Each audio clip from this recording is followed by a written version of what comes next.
नमस्कार। सदीनामा रोज़ाना बुलेटिन में सभी का स्वागत।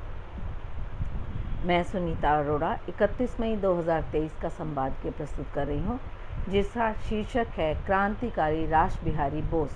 लेखक हैं डॉक्टर विवेक आर्य, जो दिल्ली में रहते हैं। आइए जानते हैं इस विषय पर उनके विचार। लिखते हैं, 20वीं सदी के पूर्वार्ध में प्रत्येक देशवासी के मन में भारत माता की दास्ता की बेड़ियां काटने की उत्कट अभिलाषा जोर मार रही थी। कुछ लोग शांति के मार्ग से इन्हें तोड़ना चाहते थे, तो कुछ जैसे को तैसा वाला मार्ग अपनाकर बम गोली से अंग्रेज़ों को सदा के लिए 7 समुंदर पार भगाना चाहते थे। ऐसे समय में बंग भूमि ने अनेक सपूतों को जन्म दिया, जिनकी एक ही चाह और एक ही राह थी, भारत माता की पराधीनता से मुक्ति। 25 मई 1885 को बंगाल के चंद्रनगर में रास बिहारी बोस का जन्म हुआ। वे बचपन से ही क्रांतिकारियों के संपर्क में आ गए थे। हाई स्कूल उत्तीर्ण करते ही वन विभाग में उनकी नौकरी हो गई। यहाँ रहकर उन्हें अपने विचारों को क्रियान्वित करने का अच्छा अवसर मिला, क्योंकि सघन वनों में बम गोली का परीक्षण करने पर किसी को शक नहीं होता था। रास बिहारी बोस का संपर्क दिल्ली, लाहौर और पटना से लेकर विदेश में स्वाधीनता की अलग जगह रहे क्रांतिवीरों तक से था। 23 दिसंबर 1912 को दिल्ली में वायसराय लॉर्ड हार्डिंग की शोभा यात्रा निकलने वाली थी। रास बिहारी बोस ने योजना बनाई कि वायसराय की सवारी पर बम फेंककर उसे सदा के लिए समाप्त कर दिया जाए। इससे अंग्रेजी शासन में जहां भय पैदा होगा, वहीं भारतीयों के मन में उत्साह का संचार होगा। योजना अनुसार रास बिहारी बोस तथा बलराज ने चांदनी चौक से यात्रा गुजरते समय एक मकान की दूसरी मंजिल से बम फेंका, पर दुर्भाग्यवश वायसराय को कुछ चोट भी नहीं आई, वह मरा नहीं। रास बिहारी बोस फरार हो गए। पूरे देश में उनकी तलाश जारी हो गई।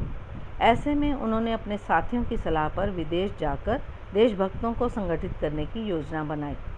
उसी समय विश्व कवि गुरुदेव रविंद्रनाथ टैगोर जापान जा रहे थे। वे भी उनके साथ उनके सचिव पीएन टैगोर के नाम से जापान चले गए। पर जापान में वे विदेशी नागरिक थे। जापान और अंग्रेज़ों के समझौते के अनुसार पुलिस उन्हें गिरफ्तार कर भारत भेज सकती थी।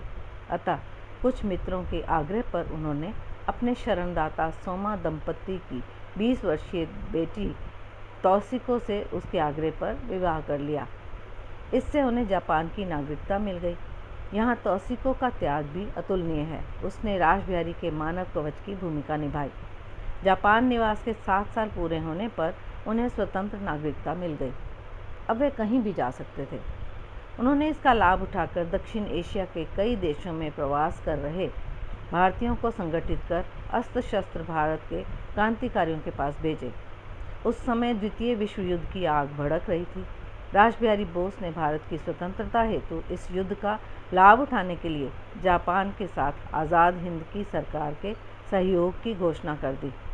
उन्होंने जर्मनी से सुभाष चंद्र बोस को बुलाकर सिंगापुर मार्च किया तथा 1941 में उन्हें आज़ाद हिंद की सरकार का प्रमुख तथा फौज का प्रधान सेनापति घोषित कर दिया गया।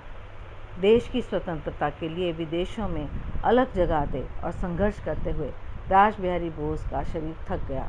उन्हें अनेक रोगों ने घेर लिया था। 21 जनवरी 1945 को वे भारत माता को स्वतंत्र देखने की अपूर्व अभिलाषा लिए हुए ही चिर निद्रा में सो गए।